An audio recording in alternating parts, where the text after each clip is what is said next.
let's start with a spiritual mind treatment. This is our way of doing affirmative prayer. So I invite you to close your eyes if you want to. You don't have to. But what we're going to do here is basically know the truth that there is a presence and a power that dwells in, through, and as all things. It's the creative force of the universe. It is omnipresent, meaning it is everywhere. It is omnipotent. It is omniscient. It is that power and presence that animates life, all life, the cosmos, and our lives. It's personal and it's infinite all at the same time. And knowing that that power and presence is there, we accept and embrace that notion and live from that idea that there is that power that dwells in us, that we use in our lives, that is the essence of all. And with that understanding, we open ourselves to possibilities. And we explore this thing called the science of mind. And only good can come from it, because this is our chance to know the truth of ourselves. And I know that that is the journey that we are all on. So we embrace it and we accept it and we find our way with it. And all is well, because all is God. And certain that this is so, with a very grateful heart, I simply say, I let it be, and together we say, and so it is. Yay. All right, good to see everybody tonight. Thank you for coming to this Basic Ideas of Science of Mind class. So let's talk about the book first. There is, I have an older version, but fortunately I checked it and it's got the same pages going that the one that's back there is. And April's walked back there probably to hold one up. So if you want to see what it looks like, there it is. It's got a light bulb on the front. Mine didn't have a light bulb. But it's available. We have a couple copies left there, and if we need more than that for anybody, we can order them and have them here by next Sunday. So, this is what we're using. Now, we're not using it tonight. Yes, Karen? Is it available on audio? I don't know. It is published by DeVores, who does audiobooks. So, Okay. I tell you what, can we check that out? She's checking the website right now. Please. So if it is, we can certainly get that for you too. So we're not using the book tonight because there's some foundational stuff I want to do before we get into the book. But you say, okay, well, you've got 3 more classes. What are you going to do? So if you've got the book or want to use the book and want to read along, I guess I should turn this on. That's really loud. These are the chapters that we'll be covering each night of the next 3 weeks. So there they are. Not hard to figure out. It's about a third of the book on each night. And it's, as you can see, it's not a big book. It shouldn't be hard for us to get through that material. But that's where we are. That's what we're going to do. But what we're going to do tonight is a couple of things. We're going to begin by talking about this thing called our Declaration of Principles. Yesterday in my talk, I shared what's called the core concepts of science of mind. Those were not written by Ernest Holmes. That was actually done by committee. Hard to believe, I know. And I was on that committee when I was president of the organization, and several other ministers who were professional educators were on that committee. And we threw around ideas for the better part of 4 years to come up with that list. I know we only met once a month, so that's why it took us so long. But the journey was to see what are the basic and predominant concepts that we look at. And that's what I talked about yesterday. If you didn't happen to be there, I'm looking around the room, pretty much everybody was in the room yesterday. But if someone online hasn't heard of the core concepts of science of mind, that's under the first Sunday of September's talk, 2021, in case this is somewhere out of sync. And that covers that. But again, that was done by people much more current than the work of Ernest Holmes. Ernest was certainly, he began his work in the 1920s and lived through the 1960s. I think he passed in '69 and touched a lot of lives through all that time. He had an incredible ministry. Of course, there was no ministry in our organization because it wasn't a church. So what happened was he actually went to a group called Divine Science and was ordained by them to do his work. And he did. But then he developed this thing called religious science, which to me, those names are interchangeable for a lot of people. Science of mind and religious science. But I've always seen religious science as more of the organizational name, and science of mind as the philosophy that we teach and practice. So the basic ideas of science of mind are the ideas on which the principles are based. And to discover those, we're going to look at something that he wrote. Has anyone here read the textbook, The Science of Mind? Okay, my practitioners have read it. Good for you. So The Science of Mind was that big book that Ernest wrote. He wrote the first one in 1926. It was revised in the 1930s and is the book that it is today. And if you read that book, what will happen is you'll be reading along, okay, and then you'll hit some nugget of knowledge and just blow your way. But not every word does that in there, at least not for me. I got to find those incredible philosophical brainstorms that are buried in it.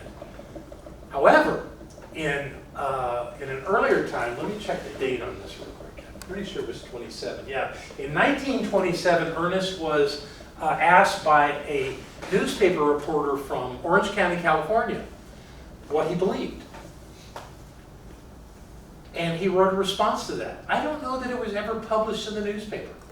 It may have been, but it was published in the first edition of the Science of Mind magazine.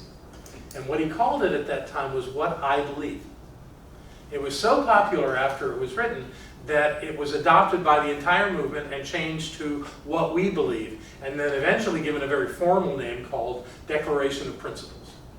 The thing about this one-page list of information is that there's no wandering through it to find something brilliant. Every word is stunning to me. And it encapsulates our teaching as better than any other document I've ever seen. So what we're going to do tonight is we're going to go through the 15 lines of this and look at each one and see what it means. And I can't think of a better way to start a class on the basic ideas of science of mind than going through the Declaration of Principles. So this is the beginning, the first line. Now, I talked about some of these yesterday in my talk, but we're going to go a little deeper into them, so don't think like I'm doing a big repeat. The Declaration of Principles begins with the statement, we believe in God, the living Spirit Almighty, one indestructible, absolute, and self-existent cause. We believe in God. Okay. Everybody has some kind of deity. We call the one in the Western cultures God. At least from a Christian base, it's basically called God. And actually, who's the translator, the Aramaic translator? That lives in Atlanta. They came up here a few years ago. I can't think of his. What's that? I can see his face. Yeah, I can see his face too. In the magazine every Oh time. yeah, he writes for the Science of Mind magazine. He came up here from Atlanta a few years ago and told a story about where the word God came from. And it came from some of the early missionaries of the Christian church moving into the Germanic tribes of that part of Europe. And at some point someone said, so what is this Jehovah? Well, and so to give it a name in German, they called him Gut, which is good, which became God. So the word God came out of good. So it kind of aligns with what Holmes teaches, but that's where the word God came from.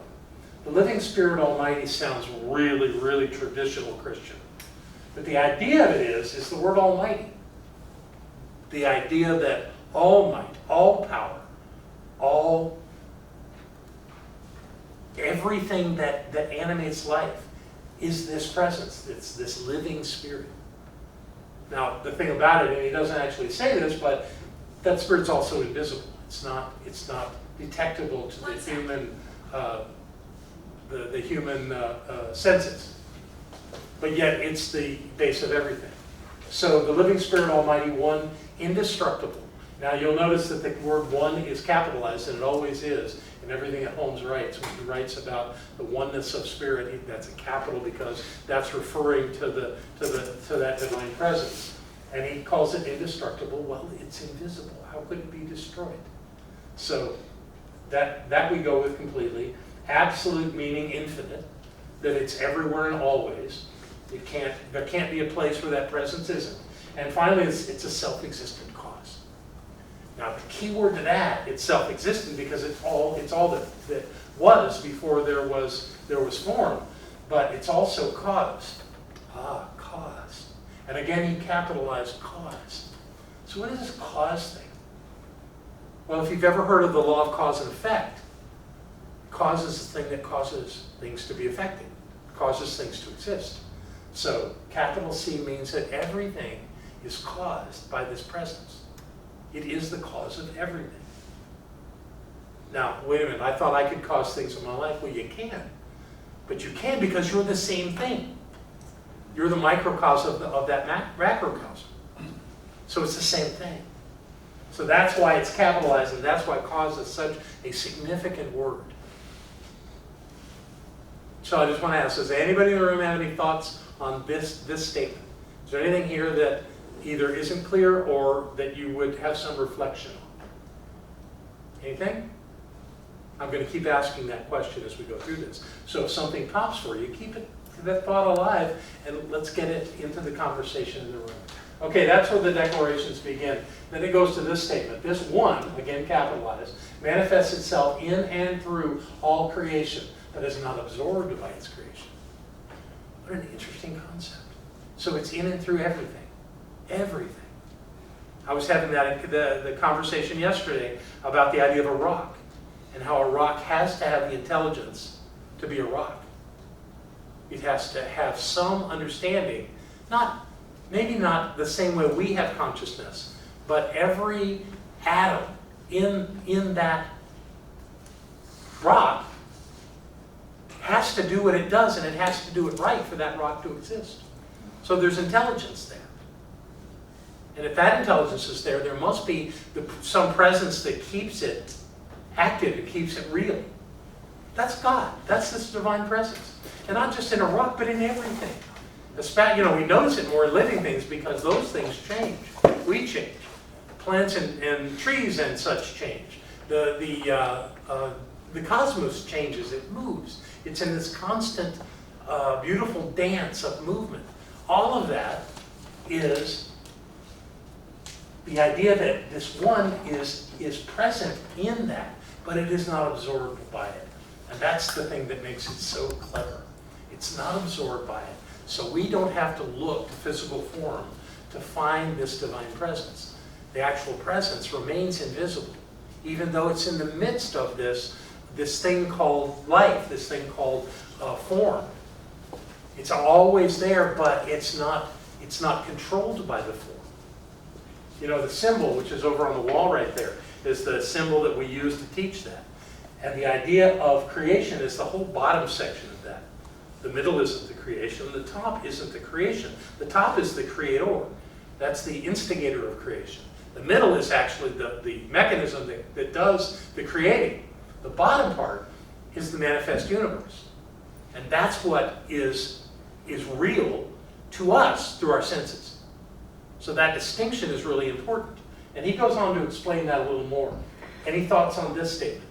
Could you go over absorbed again? So like in the rock has its nature. And God is infinitely present everywhere. It's present, but it doesn't become. Yeah, it's not like God is the rock, is the form of the rock.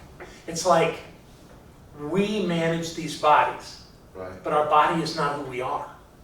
Okay. We're spirit, right? We're that invisible, powerful presence that uses this body to have an exchange in the physical universe. So we're not absorbed by our bodies. I'm not going to tell you that most people don't think they are. Right. They think that most, athletes are notorious for this. They think they're their bodies. Right. So the idea is they relate to the body as being themselves, but that's not actual. The truth is that we use this body to make this connection to the physical universe. So we're not absorbed by the body. You know? Does that make sense? I'm still having a hard time with it, but I'll reflect Keep on it. playing with it. Keep reflecting on it. We can talk about it some more. Okay. Did you have a thought on that? Absorb seems to sort of finite thing, with the words. If you're absorbed by it, you become it, and you're nothing else. Right. And if that were true, God is not, then God would have to die every time somebody ceases to work, which isn't going to happen. So there's no connection that has them at a point where they become finite. I think that's a great way to say it. Thank you. Any other thoughts?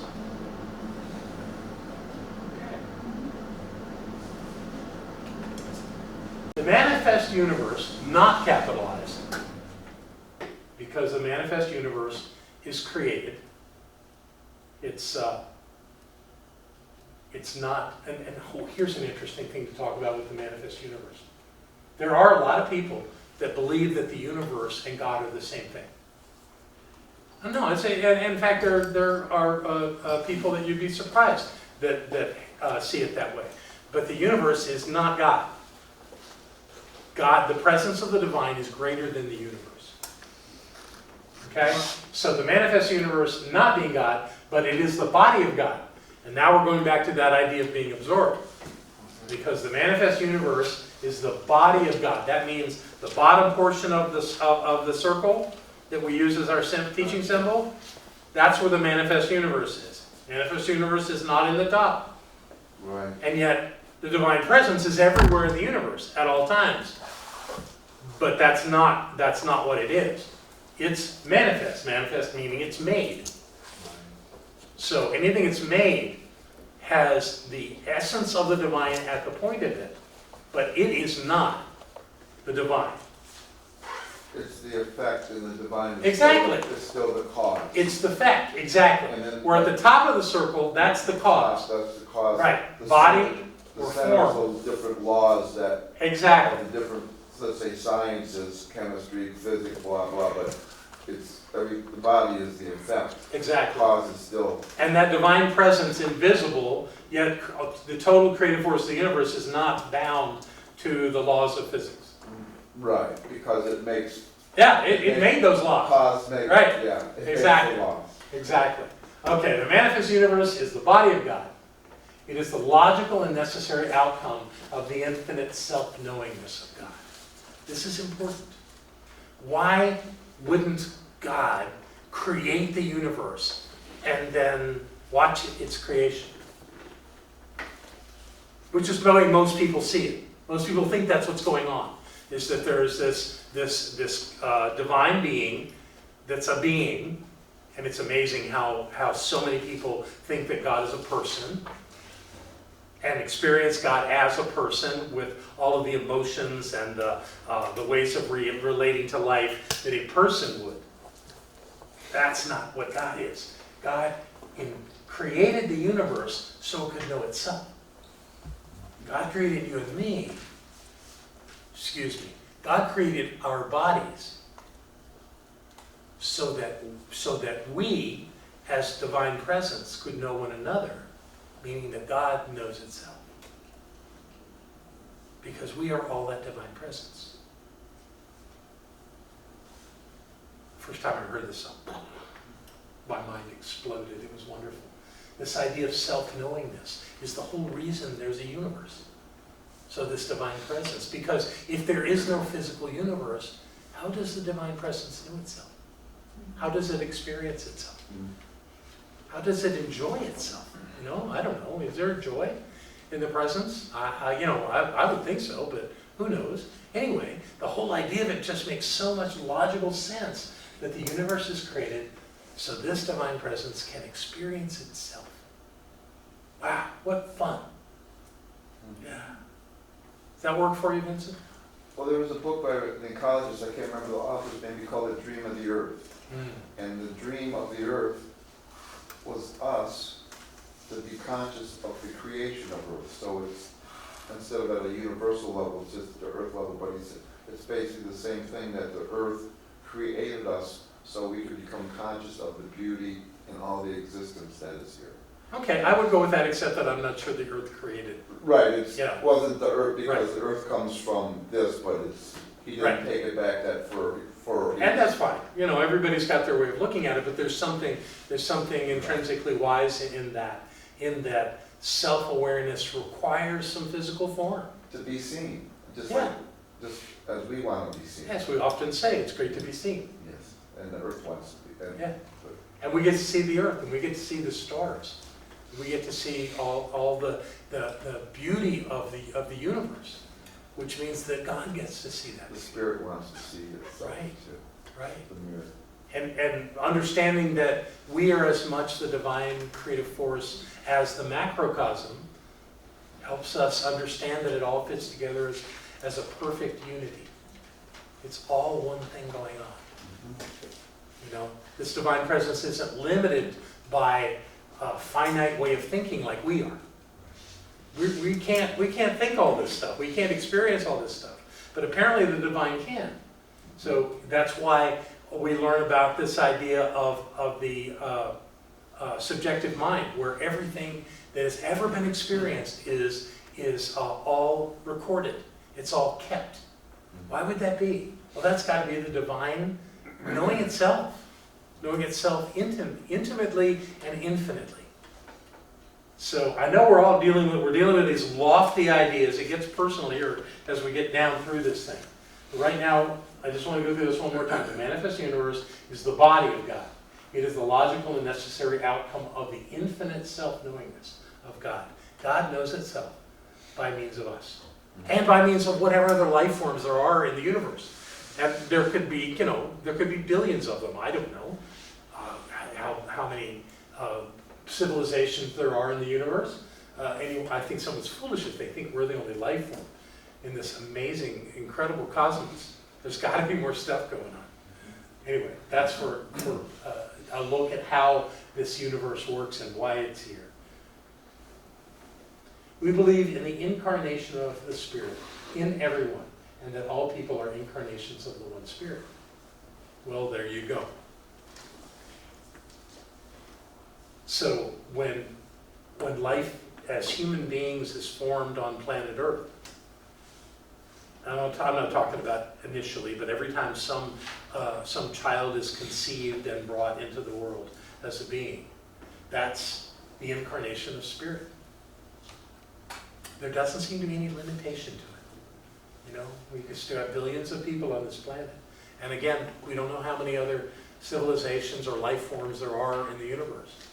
Untold numbers that are all this infinite spirit manifesting itself, incarnating itself into a life form. Wow, that's very cool. That speaks to the massiveness of this creative force. It's no lightweight thing. And that nobody gets out of this. It's like there's nobody around, and there's no life form around. Plants, animals, otherwise, that doesn't contain this presence. It's in everything. It's in everyone. Some cultures get that. I think the Buddhists get it when they walk around an ant pile. You know, and I'm not suggesting we should all do that. We're all living our lives the way we are. I'm not trying to get us to do it differently. But the awareness of life and the sacredness of it is pretty profound when you get to thinking about it. And there's so many elements to this that are so true. It's like every time you get mad at another person, in essence, you're getting mad at God. How's that working for you? Every time you blame somebody, you're blaming God. And if you blame yourself, you're blaming God. I mean, this takes some work. What I have seen over the years is that people are glad to think that God is infinite. That comes easy, sure. Not that they really understand what that means, not that any of us do. But, okay, God is infinite. God's everywhere and always. God is you. Oh, wait a minute. No. I've messed up too bad in life to be God. There is no way that's true. Well, what makes you sure you're messed up? Well, I did these things and people got hurt and it didn't turn out well and I had to spend time incarcerated or blah, blah, blah, blah, blah, whatever else. As though God doesn't get incarcerated? God does everything. Mm. Through us. Through us. Is it all pretty? No. But it's all a spiritual experience. Oftentimes in these early classes, people will say to me, well, how do you explain all the inequities in the world, all the unfairness, all the crimes and injustice in the world? How do you explain all that? Those are all human concepts. And I'm not saying it's wrong for us to have values. It's actually very good for us to have values until we start blaming and finding fault, because that separates us from the divine. It doesn't leave us any opening to see through those acts to something beautiful. I think one of the ones that has always come up over the years is the Holocaust in Germany. Oh yes, where people were slaughtered by the tens and hundreds of thousands. That's a pretty ugly thing. However, could it be possible that all those people that gave their lives through that process were giving humanity a gift to help us wake up? So we learned that we never had to do that kind of thing again. And not to say there haven't been other points in time in other places on this planet where people have been indiscriminately killed. We don't know what's happening in Afghanistan. Maybe that's happening there. I don't know. At the same time, there's a great presence and awareness that what happened in Nazi Germany in the 1940s was not the way this species called humanity wants to go. And that perhaps we got a great lesson out of that. So what about children that are raped? That's an ugly thought. But could it be that sets someone, not the rapist, because they've got plenty to work on after doing something like that, but the child, that sets them on a path of discovering themselves in an extraordinary way that perhaps they couldn't have if they lived a life of sweetness and light, the life that every parent wants their child to have. But it really gives people an opportunity through such a challenging experience of life to find amazing things. One of the easy examples of that is Oprah Winfrey, who was abused as a child over and over and over again, and yet built an empire and has touched untold millions of lives with her ability to turn her life around. And that's only one example.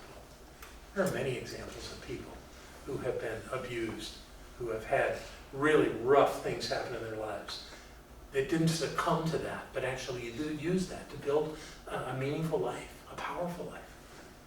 So let's not judge those things as being evil and despicable in a way at that level of the absolute. Let's see that that's an unfolding story that continues to unfold generation after generation, and that it's our job to evolve beyond things like that. We're not there yet. But there's a real possibility that life could be that way, and he's going to speak to that here down the road a little bit, so that we can not get too far into that. So we believe in the incarnation of Spirit. So all of us are that Spirit. The essence of who we are is not just a person. The essence of who we are is the divine. And that's hard for a lot of people to get, but it really works here. And what I often suggest is, don't start a conversation with that. Start a conversation by saying, God is everything. And I'm part of that everything. And then it has logic. It does, they'll lock people up for walking around saying, I'm God, I'm God, I'm God. Yeah, so don't do it that way. But it does come to a point of logic when you play it in order. We believe in the eternality, the immortality, and the continuity of every individual soul, forever and ever expanding. The eternality, the immortality, and the continuity. Meaning that life is eternal. Meaning that we are not one pony shows when we come to this planet. We don't. Now, do we keep coming to this planet? I have no idea. Do we reincarnate here? I don't know. But what clearly Holmes is saying there, and I agree with him, is that life is eternal. We were not created at the point of our birth or at the point of our body's conception. We are eternal souls. We've been around through lots of things. Somewhere, somehow, we've been active since the creation of time and before, and will be eternally afterwards. So the idea that life starts with birth and ends with death is ridiculous. And a body's life starts with birth and ends with death, but we don't, because we're not our bodies. We're much more than that. We're the power behind our bodies. We're the consciousness behind our bodies. We're the consciousness behind our minds. We're the ones that choose our emotions and our experiences. We are completely in charge of it. And we have a body we use on planet Earth. That's how we're here. Otherwise, we wouldn't have this connection. I mean, it's an elegant thing to have a body. I love having a body. I'm not dissing bodies at all. But the idea is that don't think that that's the limitation of who you are. And once you get that, it's really freeing. For me, anyway. It's the idea of knowing that I'm an eternal soul allows me not to fear death. You know, if I'm really believing that that's the truth, then I'm not afraid to die. It was interesting when Barbara first had her stroke. Actually, it was weeks later when she had moved out of the hospital into a place called Care Partners and was doing her physical therapy, and actually she was residing at Care Partners for a few weeks. Her occupational therapist one day, I was there, he asked her, "Are you afraid of dying?" She said, "No." She said, "I'm afraid of being limited in my body." And well, where is she right now? She's got some limitations with her body. So her fear, of which we all have, actually manifests into an outcome that she's got to experience. It's not a bad thing. It's just different. And what she's doing with that, what I'm observing her doing with that, is making peace with it and finding her way with it. She's not being punished. She's actually having an opportunity to have a different kind of spiritual experience through her body. Wow. You know, that's amazing. And when she or I or any of you decide to leave your bodies, this is not a bad thing, because you're an eternal being. You have no beginning or end. It's only in your finite thinking and your ego that holds the idea there's something wrong with leaving. Nothing wrong with leaving. I was reading something about Holmes today. His wife's name was Hazel. She was a trained operatic singer. Forgive me, but she was not a looker. But he adored her. And although he would teach what I'm teaching you right now, he actually only lived a few years after her, which is often what happens with couples. And he said that it was really hard to do it without her. You know, we get attached to one another, which I think is actually beautiful. But the end of his life was learning to live without Hazel.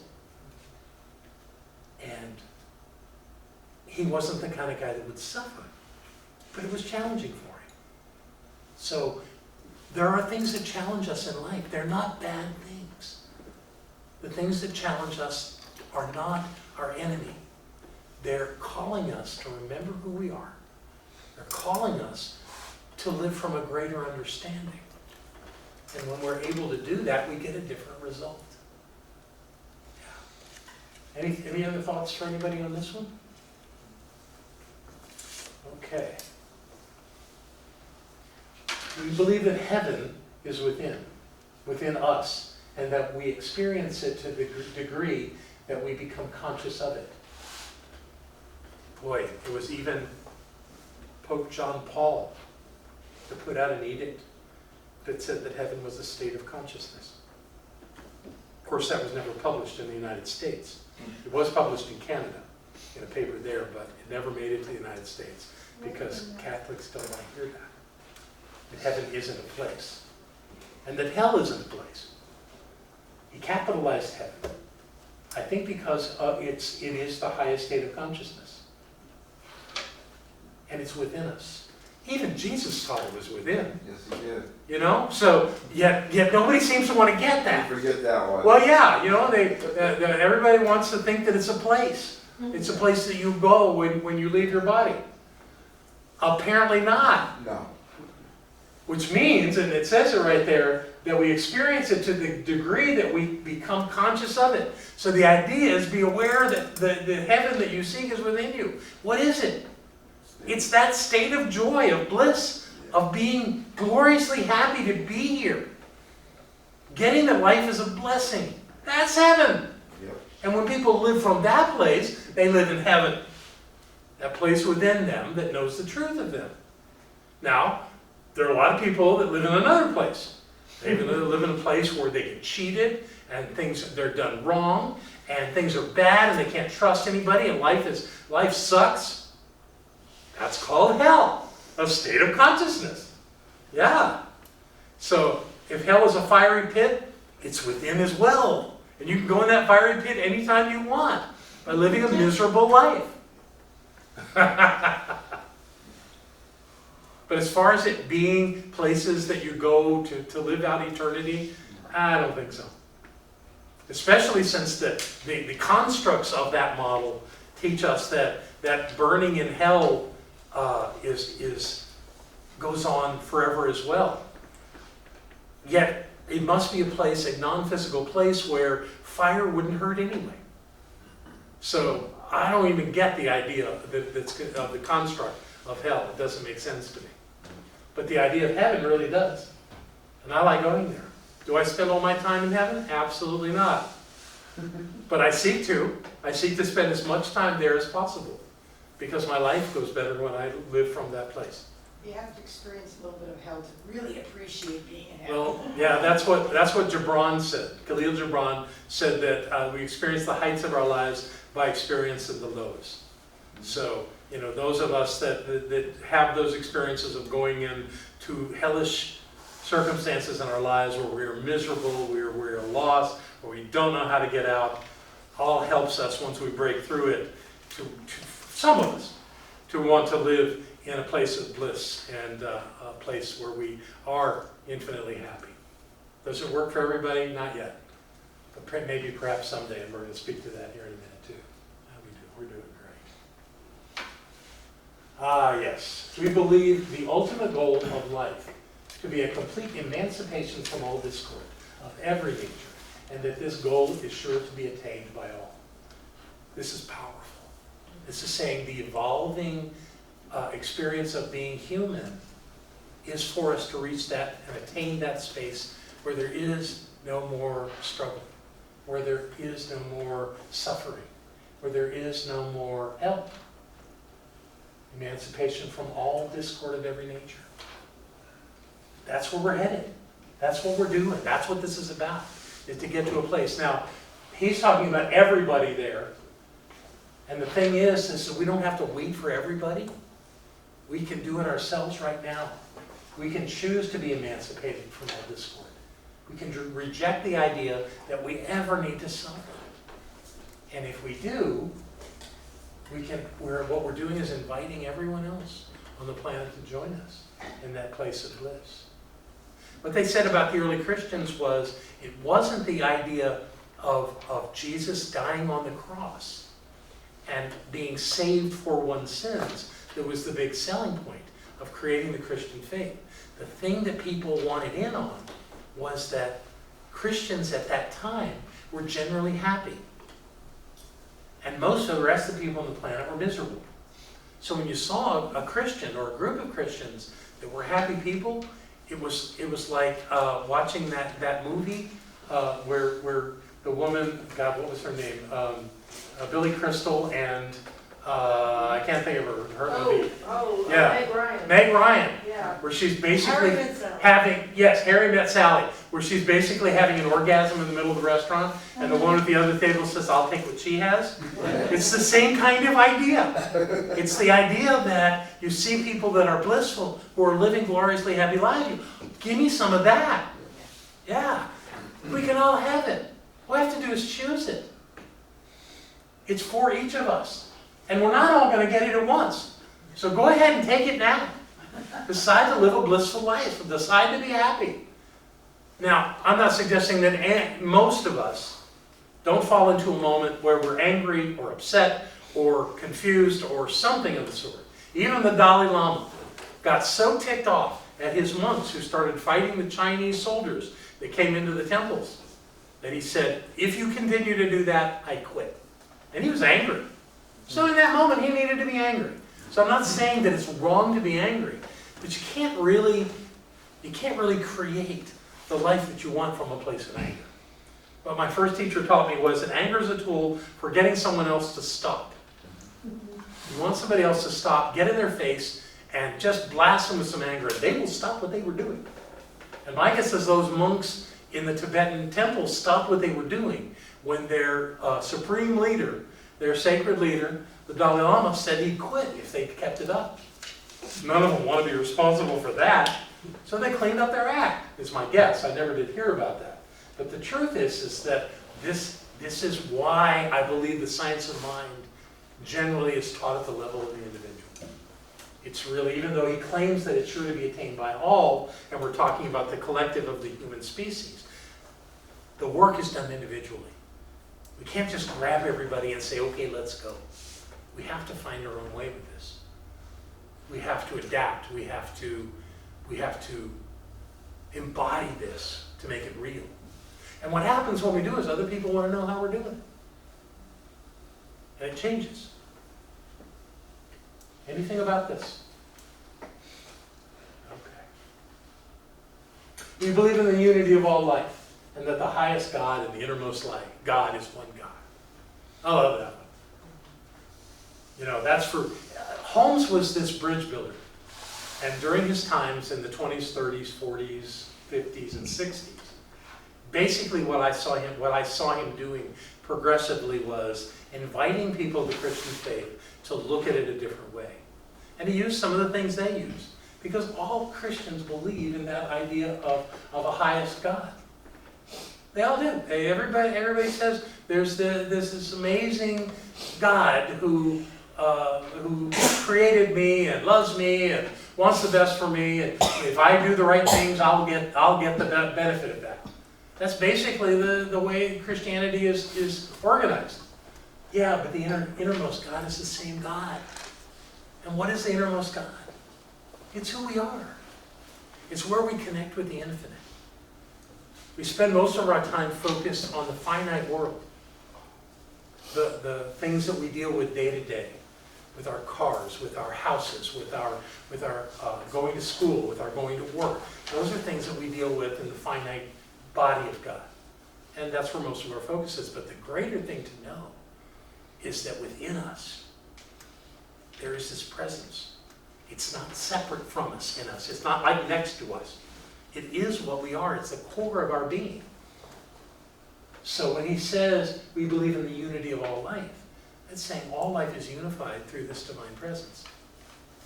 Everything has it. Everything has that presence within it. One thing that Holmes' teacher taught that is profound, and took me a while to absolutely get. His name is Thomas Trower. He grew up in India and was actually a judge in the Punjab, but he was from England. And when he retired, he went back to England, and he got really involved in these teachings, and became one of Holmes's most important teachers over the years. And what he said was, for an infinite to be an infinite, it must be present in its entirety at every point. Infinite doesn't mean spread it out across the universe, it's everywhere. It does mean that, but it also means at every point, it's there completely. Ooh. That's deep. And when you start to get what that means the entire presence of the divine dwells at the point of you and of me. Ooh. That takes some time to get, but play with that. Continue to play with that. Because the highest God and the innermost God is one God. We believe that God is personal to all who feel this indwelling presence. Personal. And I think what he means by personal is not that you have a personal relationship with God, but that which you are, your beingness, is that presence. I believe that's what he means by personal. And indwelling, my mother was certainly, grew up in the Baptist church. And my funniest story about that was one day I was at her house. She lived out in Fairview at the last part of her life. And I was out there with her, and she just broke into tears one day. And I went, Mom, what's wrong? And she said, I just hate that you're going to hell. I had to bite my tongue not to laugh. I said, and what I taught her when she would have, not understanding my faith at all, I said, if God is everywhere, then God must be at the point of all of us. Where's the best place to find God then? Out there somewhere? Far, far away? Well, right where you are. And she actually said, that makes sense. I don't know that it ever changed anything about her, but at least it gave her that idea of an indwelling presence. Yeah. So, and I know a lot of us talk to that presence, but really what I think we're doing is we're talking to ourselves. And it's a good thing. It's a good thing. In Alcoholics Anonymous, it's called the God, what's it called? Of your understanding? The God of your understanding. And I think the way Bill Smith, Bill Wilson, that's right, set that up was to accommodate things like the science of mind, to realize that some people have a different understanding of that presence, and I think that's okay. Bill Wilson and Ernest Holmes actually corresponded. They were contemporaries.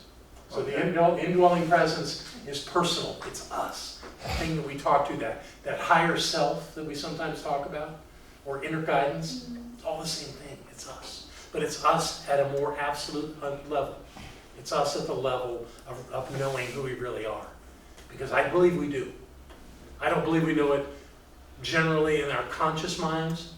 I don't think we walk around knowing it on a general daily basis. But within our being, we know. Yes? So is that the same as intuition? Can you talk about that a little bit? Well, intuition is certainly an aspect of it. Intuition is a tool that aligns us with that so that we can receive that knowing. So I would say intuition, the thing that intuition is connecting with is that higher knowing, that higher being that we are.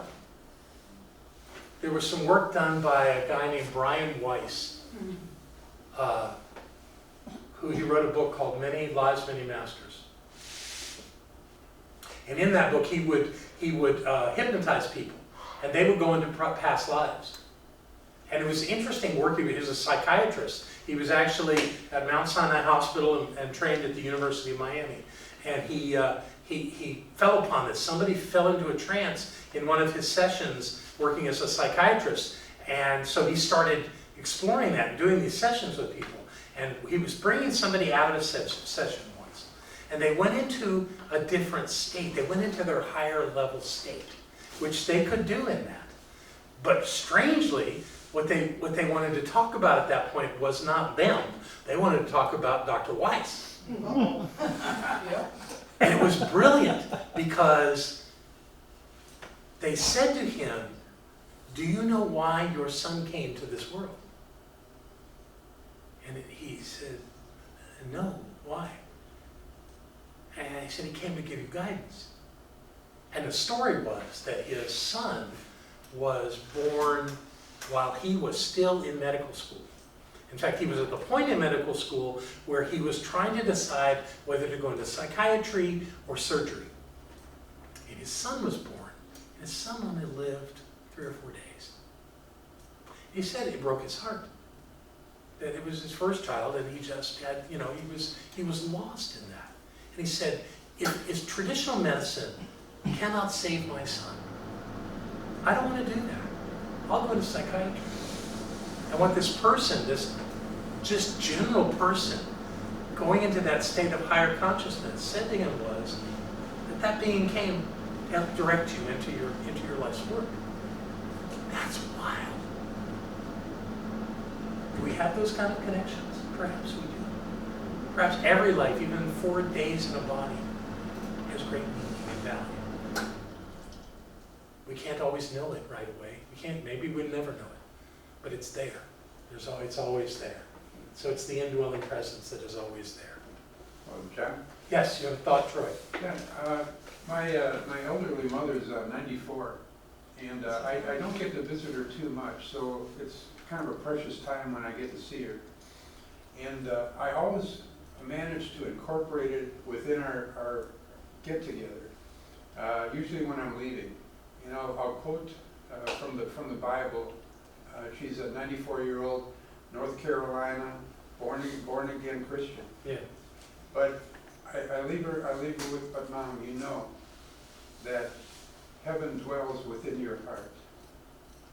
And She likes that, doesn't yeah, she? Heaven dwells within your heart is what you say to her right before you leave. Yeah. Good for you. And I keep repeating it, and I say keep it in your, and I say keep it in your heart. Heaven is in your heart. She smiles when you say that. She loves it. I can see it, yeah. She relates to it. Yeah, of course. You know, it's the thing, if you say it right, you can speak truth to anyone, and they'll get it. Yeah. Yeah, you just got to know what to say.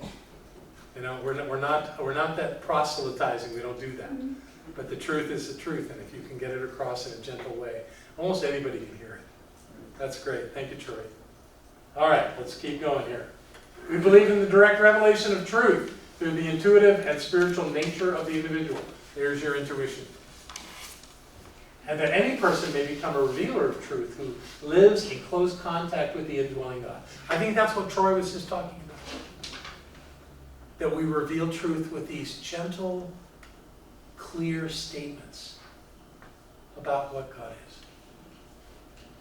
You know? When you say heaven dwells in your heart. You know, that's not saying that inside that pumping organ is where God is. It's saying that in your very beingness, the presence dwells. And that state of being that we call heaven, that sense of glorious peace and tranquility and ecstasy is going on always within you. It's always available. It's just where you're putting your attention. Are you aware of that or not? So this idea of spiritual truth. So I've so often had people come to me and they tell me they read a book or they went to a lecture and what that person was teaching was pure science of mind. And my answer is always, well, truth is truth is truth. Doesn't matter what you call it. Science of mind does not have some kind of a guarantee on, or a hold, an ownership of truth. It's everywhere. It just happens that I think we're on course with it. So it's available to anyone, anytime. So recognize that you can be a revealer of truth, just like Troy was explaining about his mother.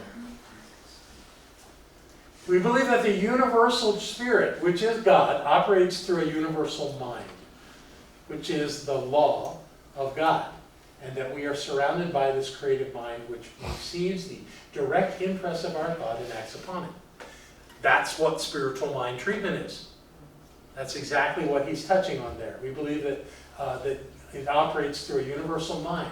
The center section of the symbol is universal mind. And it's creative, and we're surrounded by it. It isn't a place. It's not like when we do a spiritual mind treatment or a prayer that we're praying to a place that has the law. The law's everywhere. The law's everywhere. So it's ready to be impressed by our thought. It's going on all the time. That's how it works. So what you're thinking, what you're putting your attention on, you're creating more of in your life. That's the impress of our thought. It's constantly happening because we're constantly thinking. So we're constantly impressing the law, and the law is the creative medium that brings it back into our lives. So if we spend a lot of time thinking about something we don't want, we keep imagining that that person is going to say that thing or do that thing, and we're going to be so angry and it's just going to be a mess. If we think that long enough and strong enough, yeah, we'll create that, absolutely. In fact, you don't have to think it that strong. It could be a passing thought, and it could still happen. The only way it won't happen at that point is if you change your mind. That's the beautiful thing about thought. You can change it at any moment. You can go from one thought here to a thought here in a heartbeat. But if you spend time down here and stay down here, you're going to get those things. And then you're going to go, see, I told you. I knew it was going to be a mess. Look at this mess. You know, we create our messes, just like we create all the wonderful things in our lives. So that's right there encapsulates the whole idea of why we do spiritual mind treatment, why we use our thoughts to impress upon the creative mind of the divine things that we really want to have, and avoid thinking about things that we don't want to have. And we'll get more into that, I'm sure, later. We believe in the healing of the sick through the power of this mind.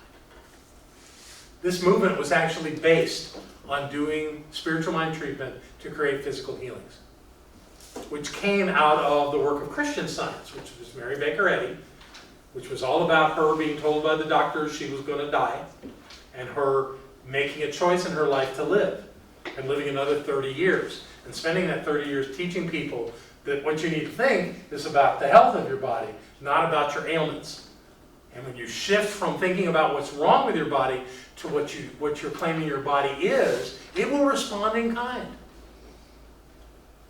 Now that's not to deny anybody their path through life, to experience things with their body. Many of us do that. But at the same time, if you want to change, it's up to you through the power of your mind and the power of using the practitioner's mind, which is all the same mind, it's all universal mind. But the beauty of the practitioner is the practitioner doesn't care. You come to a practitioner, they'll be very kind to you. They'll be very nurturing and thoughtful, but they don't care about your stuff. If they cared about your stuff, then they bought into it, and they can't help you. So they don't care. What they know is who you are. They know that you're the divine presence. So they see you from that place, and they know with you that the thing that you're desiring in your life is no longer just a desire, that it's an outcome. And by doing that, you give them permission to have an influence on your life. And that's the power. Okay. Winding this thing up. We believe in the eternal goodness, the eternal loving kindness, and the eternal givingness of life to all. In other words, life is not against us. Oh, don't people think that? I've had people say that everybody around them got up that morning just to mess with them. What a thought. Yeah, what a hard way to live. Holmes is suggesting we should see that the universe supports us. And it does. And, you know, I have often had this mostly Buddhist belief that life is neutral and life isn't for me or against me. It's up to me to create my life. But the truth is that we're constantly impressing upon the law. And when we impress upon the law is absolute. It'll bring to us whatever we claim that we want, and we claim it by focusing on it. So if we're focused on something, the outcome that we're going to end up with, the law is glad to give it to us. Lovingly. You know, delightfully. In great kindness. Oh, you want to be miserable? Here. You can be miserable with this. Or, you want a happy, joyous life? Here. Watch this. See this happen. Welcome this into your life. It's your choice. But the universe is not against us. Holmes loved the word good. We're going to go into that more in a little bit. But the idea of good isn't the opposite of bad in his way of seeing. It's the fact that life is good. Life is a good thing. That there's no bad to counteract it. It's just good. So he uses the word goodness as a way of describing the givingness of life. We believe in our own soul, our own spirit, and our own destiny. For we understand that the life of all is God. That's how he ends the Declaration of Principles. We believe that our own soul, our own spirit, and our own destiny. For we understand that the life of all is God. So, we're eternal beings. We create our destiny. We're in charge. We're the captain of our own ship. We're the master of our own lives. And that's because we're the divine presence, living our lives to create that. And when we wake up to that, life can get pretty good. Any closing thoughts on the Declaration of Principles? I have copies of that right here up under the monitor here. So if you'd like that list. I know you've been writing it all. It's good to write it. I was thinking it's one of those things where you have to own it yourself. You can't be given, you have to Yeah. Yeah. And if you'd like a copy, or like to take a few copies there, help yourself. Well, I'm gonna get one because I missed All right. part of number 10. Any other comments about this? Anybody want to share anything? I want to say. Yes, Michelle. I've done a really bad job of passing the mic tonight. Maybe I'll get better. It's good for the people that are watching us online to be able to hear what you guys are saying. Okay, so until recently, I think I was cool with everything I've learned. And the more that I learned this last year in ministerial training, I was cool with. And now something's happening to me, and I am not the same. And I have a sense that there is so much negativity bombarding me, us, Don't feel alone there. that I have anxiety for the first time in an extremely long time. Yeah, and you're just being empathic. That's okay. Just get what you're doing and be aware of that heavy energy and let it go. Every moment, with every breath. We're all constantly at choice. So if you're feeling that, this is your opportunity to rise above it. Good for you. This isn't a bad thing. This is just the next peel of the onion for you.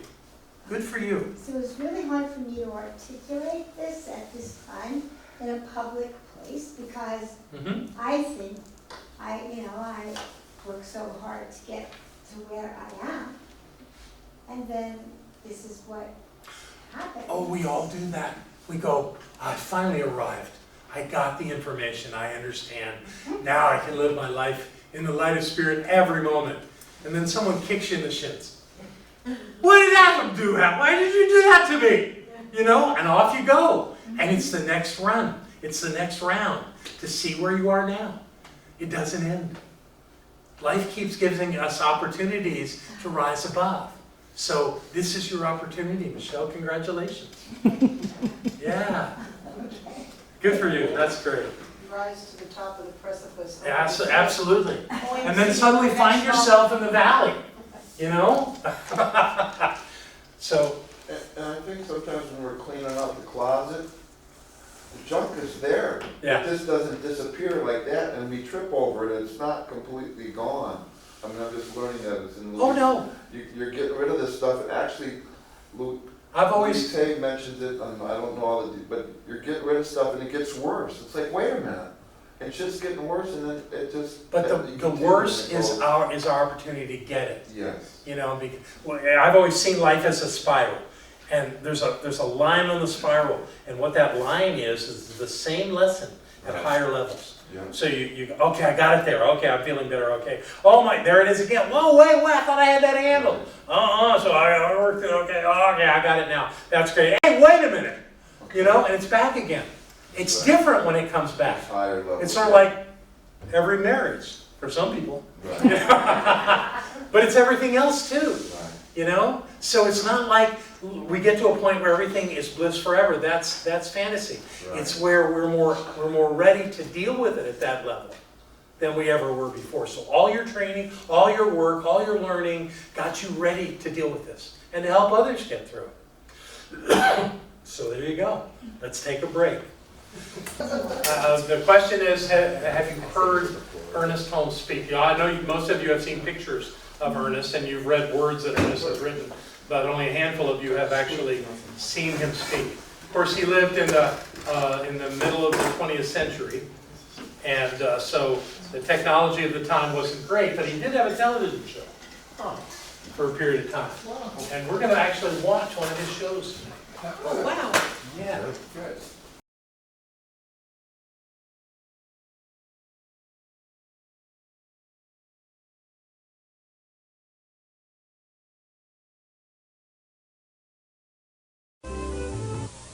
This evening, I am going to talk to you about a power for good in the universe, greater than you are, greater than I am, greater than all of us. A power for good that we can use in everyday life, for everything.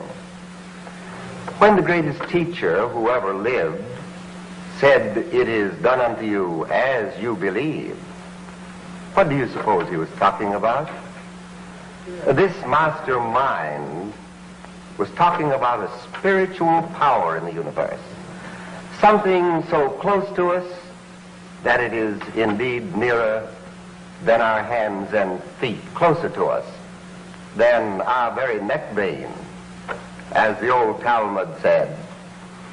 And so this power is not something we have to go in search after. It is something that is right here, close, nearer than our very breath. How then would we use a power that is so intimate? Certainly we should have to use it in an intimate way, and we would certainly have to believe that the power exists. It's for us, not against us. It is willing and not reluctant. We should actually have to believe that it really is done unto us as we believe. Then we would have to believe. What is belief, anyway? These are the things I want to discuss with you tonight. How it is that we could use this power for good, greater than we are, wonderful, the thing the whole world wants more than anything else in the world, the thing that you and I have for the taking, for the asking, for the using, power that responds to us according to our conviction in it, power that is used in our own mind, in our own thinking, right where we are. How close and how intimate such a power is, and how wonderful it is just to believe that we're going to learn how to use it. First of all, just what it is, then we're going to talk about how to use it. Then we are going to actually get right down and use it in our everyday life. First of all, the power that is bigger than you are and greater than I am is, of course, a spiritual power. Just what do we mean by a spiritual power? We mean something that is invisible, of course. We don't see it. We don't touch it. We don't taste it. We don't handle it. We don't weigh it. We don't measure it. But we do feel it. Just as you feel beauty, just as you feel love, just as you feel anything in life. This power, greater than we are, is a power for good. It responds to us if we have faith and confidence in it.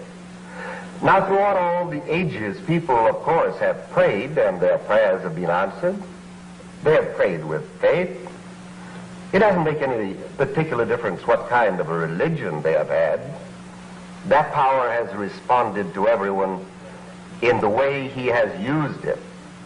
And that is why Jesus said, very simply, very directly, it is done unto you as you believe. Let us then analyze this saying of Jesus, that it is done unto you as you believe. And suppose in doing that, that we pause after this little word as. Seems like such an insignificant word, but it's the key to the teaching of this great master. First of all, he said, it is done by a power greater than you are. It is done unto you by this power. You don't do it. Who has the power to create life?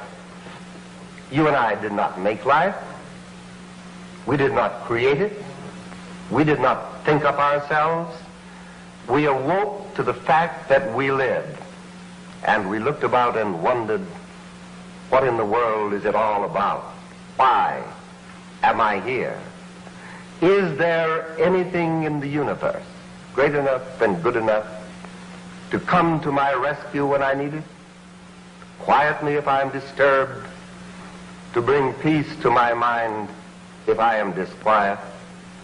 Is there really power in the universe greater than I am?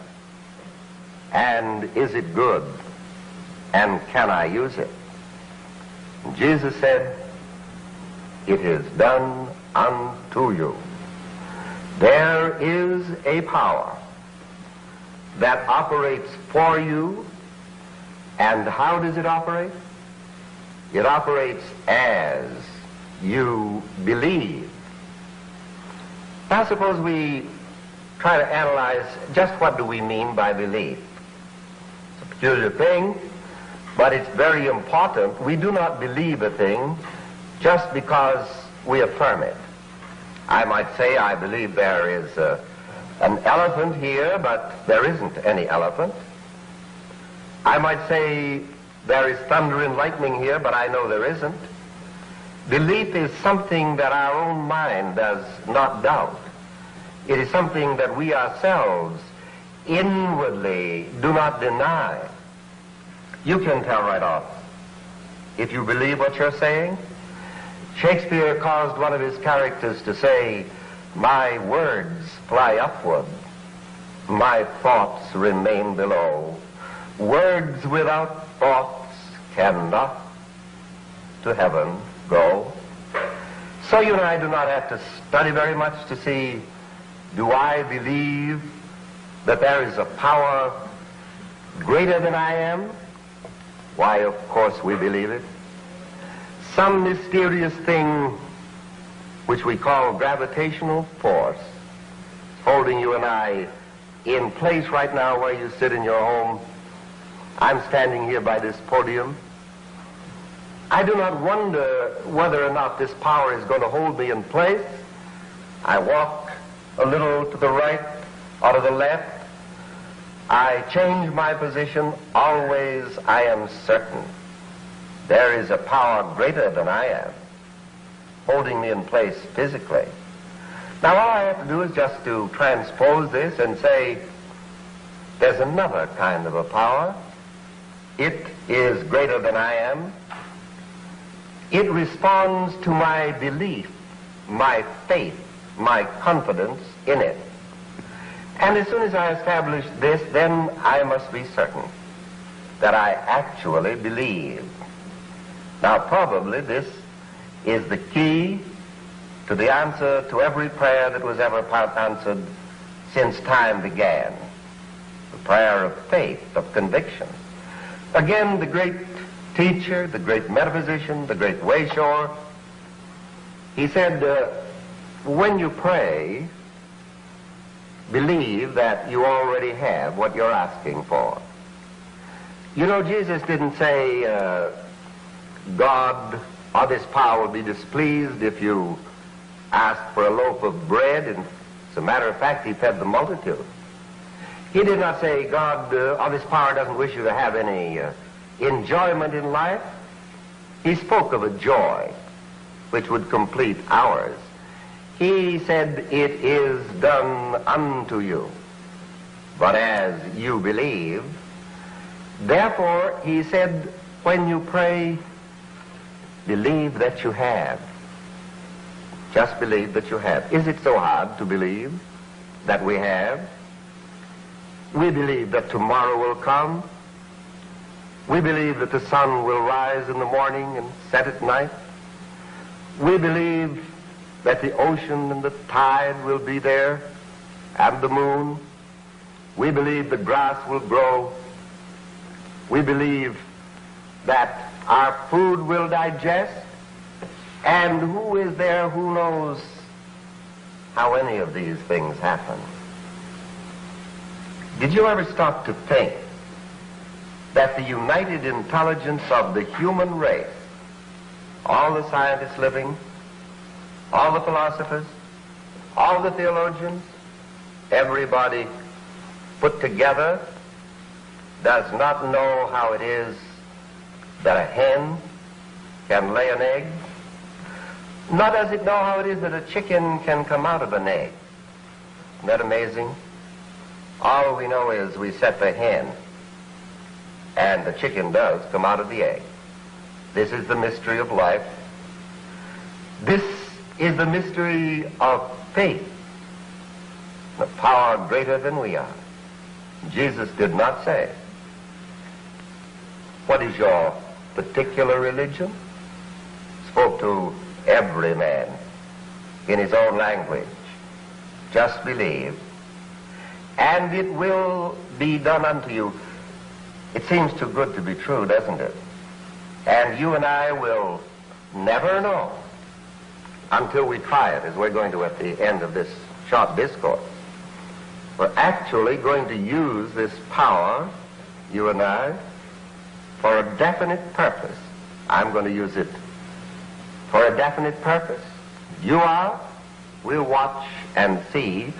But let us be sure that we believe, just as we believe our food will digest, just as we know the sun's going to rise in the morning, just as we know that the world is still round, just as we know that you and I do not know how it is we can eat ham sandwiches, drink milk, tea or coffee, and have it turn into flesh, bone and sinew and blood and marrow. Everywhere we look, we are watching the mystery of life, the riddle of life. Someone has said, and I think rightly, that the riddle of life is understood only by him who knows that God is good, who makes a ladder of his faith and climbs from sense to soul, finds no line between mere human goodness and divine, but judging God by what in man is best, with a child's trust, leans on a father's breast. It isn't so hard to believe. We just haven't thought how easy it is to believe. And you know, if we'll just take it that way, and we'll say, yes, the world is round, I am held in place by some power, and now I'm going to believe in another kind of a power. It actually exists, and I'm going to try it. And then when we stop to analyze what is belief, what is faith, it's very simple. This is one of the great hurdles, however. People say, well, I just haven't got that kind of faith, merely because they think you're talking about something that's impossible. We're only talking about that which is completely possible, which is completely simple and direct, and something which you, in the secret place of your own mind, sitting there alone, you know it as well as I do. We all believe. We just haven't quite thought practicing our belief until something really happens. And then we have learned that while something in us rises and says no, the belief isn't complete, and what do we do then? We just reaffirm that belief. You know, the mind has a very interesting quality. It acquires habits through repetition of thought. And the person who will really take himself in hand, understand this, and say, even though there might be something in me that right now doesn't believe what I say, my words may fly upward and my thoughts remain below, I am still going to train myself. I know that this can happen. I know that there is a power greater than I am. There is nothing in me any longer that's going to contradict it. And quietly, sort of easily and gently, and I think flexibly, you know, did you ever stop to think you live with yourself most of the time? No matter how many there are whom you love, it is yourself that you live with all the time. It is yourself you're going to have to learn to be a good friend to. There is one who is a friend to all of us.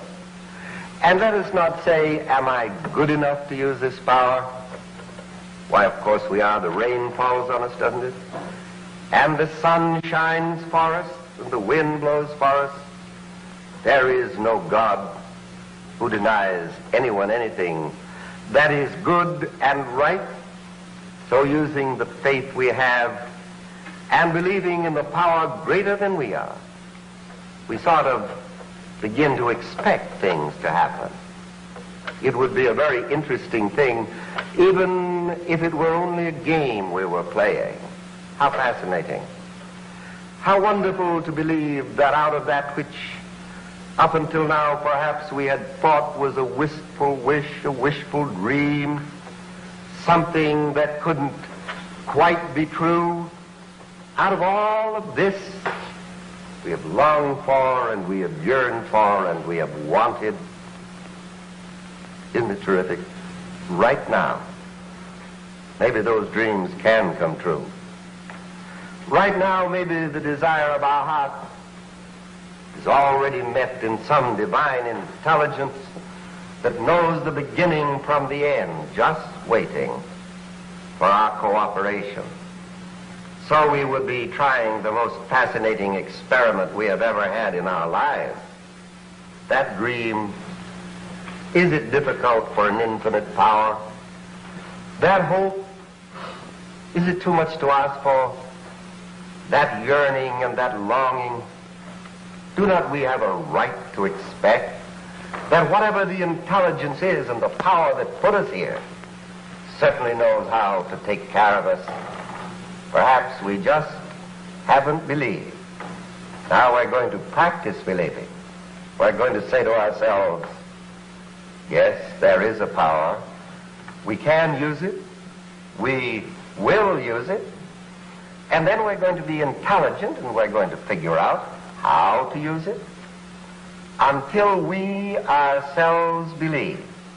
Wouldn't it be wonderful if you and I knew that there is nothing between the right desire of the heart, the yearning of the mind, the longing of the soul, and that which might be but our own belief or our own unbelief? And if that is so, then we have the proposition where we can handle it. For you and I can control our thinking. And we can come to the place, if not instantly, then certainly we shall come to it gradually. But it doesn't matter how we get there. We are going to come to a place where we believe in the power greater than we are, believe in ourselves because we know it, and believe even right down to the method we're using, that our own thought, our own meditation or prayer, whatever you choose to call it, will convince everything within us that seems to doubt. And perhaps out of all the doubt and the yearning and the longing, you and I will come to know there is a power greater than you are, than I am, and we can use it.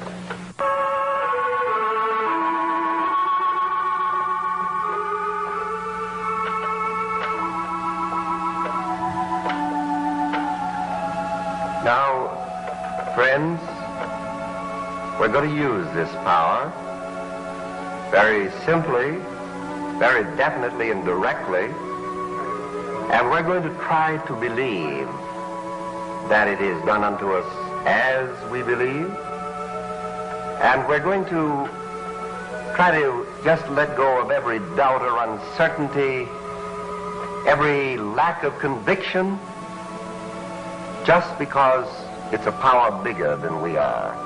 We can trust something greater than we are. We don't have to trust ourselves. Now we call this meditation, and meditation is something you do to yourself, something like this. Suppose you just get still a moment. Let's even close our eyes for just a moment. Kind of shuts us out from these things that disturb. And let's say, I really believe right now, down deep in my heart there is a power for good. This power is directing me because it's intelligent. I shall know what to do. I shall be directed. There will be some impulsion, something that will tell me what to do. There is an intelligence, you see, that actually knows. So let's turn again to it and say, every thought and idea that is necessary to the accomplishment of the good thing I desire, which expresses a more abundant life and which brings only good to everyone. It's all happening to me now. Now that's quite simple, isn't it? But if this power is here, if it works the way I'm sure it does, then it works on the simplicity of our own thinking. It isn't profound words. It isn't any spiritual gymnastic we go through. Just like a child. It's guiding me. It's directing me right now.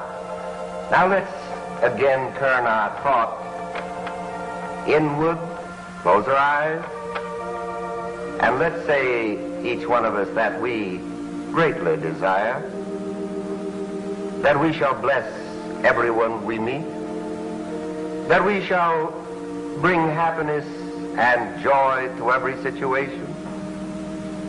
Let's believe that it is true, and then it will be true. And it's true not because you and I know very much. We're very ignorant. But there is a power, and it does work, and it's working right now.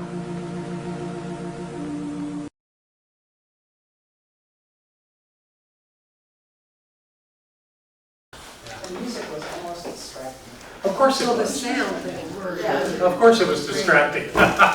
He always had that music. Yeah, he was into an organ music, but keep in mind, that was a long time ago. Yes. But his discourse on the concept of belief is pretty powerful. It was very clear. Yeah. There were no electric guitars back then. No, unfortunately. Yeah, he spoke to his time. Of course. He spoke with the vernacular of the day, the clothing, and the way people gestured. And Right. he was locked into 1950. But if you can get past Yeah. it, it's hard to do. But if you can get past He it. was trained as an elocutionist. Oh, I can Yeah. believe that. Yeah, so you kind of, from his gestures and his inflections and all, you get Right. that. But his message is clear. The message is Yeah. clear, but it needs Everything is driven by our beliefs. a bit of an update. Yeah, really. Well, that's where you. So thank you for indulging me that. I hope it was something useful for you. Very useful. All right, good. So we're going to close now. We're going to pass these baskets, which is what we do at the end of class. And thank you for your continued support of this center. So join me in knowing the truth of this moment, that presence, that incredible power that dwells at the point of each of us, is the same power, the same presence that created the cosmos. There is no difference. It's all one. And as we go along this path of revealing that truth within us, we become more clear, more powerful, more capable of living the lives that we have come to live. And I know as we do this good work that our path becomes even more clear and more beautiful with every step, with every breath. And at this moment, as we pass these baskets, I know that whatever gifts come to this center are blessings for the center and for the one who gives. And I know that all is well and all is God. And that's the truth. And so it is. Ooh, I got away from you there. Yeah, just fantastic. I know. Jeez. Pass my bedtime, folks. I should be sleeping.